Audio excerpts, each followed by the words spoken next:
On January the 5th, Bangladeshis go to the polls for a controversial election. I'm Layla Milana Allen, The Economist's Asian multimedia producer, and joining me is Simon Long, our Banyan columnist. Now, Simon, this is quite an unusual election because we actually know who's going to win, don't we? We do. There are two big parties in Bangladesh who've alternated in power for virtually since independence in 1971. There's the Awami League, which is in power now, and the Bangladesh Nationalist Party, which is the main opposition. Now, the BNP is boycotting these elections. That means that already we know that the Awami League is going to win, because although some seats are contested, they're not enough to make a difference, and only by government supporters, basically. So this is a foregone conclusion. If the election goes ahead, the Awami League is going to be returned to office. There have been a lot of strikes and a lot of protests, many of them instigated by the BNP. What do you think that they actually hope to achieve? There's a very specific objective. Because the relationship between the two parties and their leaders, the Prime Minister Sheikh Hasina and Khaleda Zia of the BNP, because their relationship is so bad and so fraught, that in the past what has happened is that before an election, the incumbent government has to step down, hand over to a neutral caretaker administration.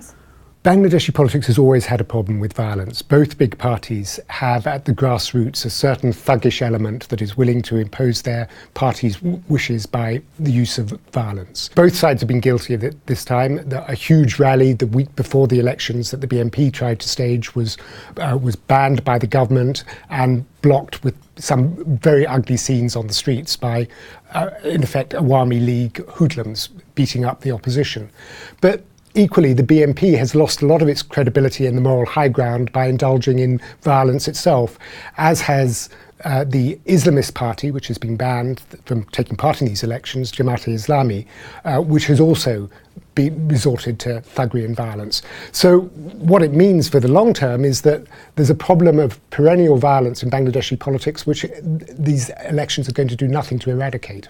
And in terms of the legitimacy of the government, the second biggest party is the BNP, they're boycotting the elections. The third biggest party, their leader is under house arrest. And the fourth biggest party, as you said, Jamaat-e-Islami, they're not being allowed to run because Bangladesh has a secular constitution and they are a religious party. So how can Sheikh Hasina justify what they're doing with this election, and what will that mean for the consequences for the government after this election?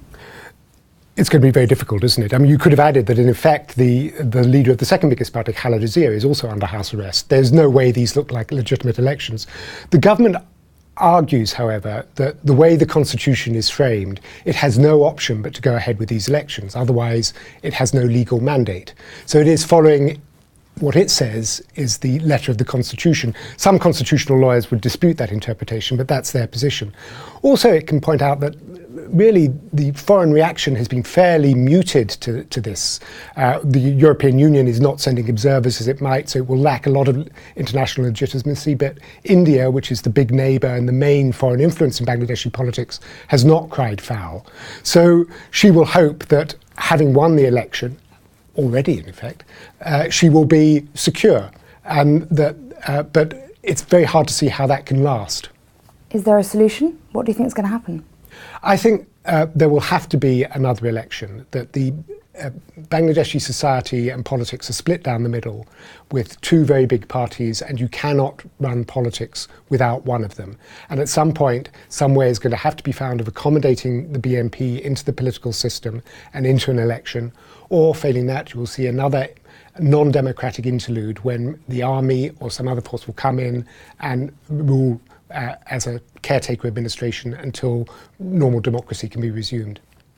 Simon, thank you very much. Thank you, Layla.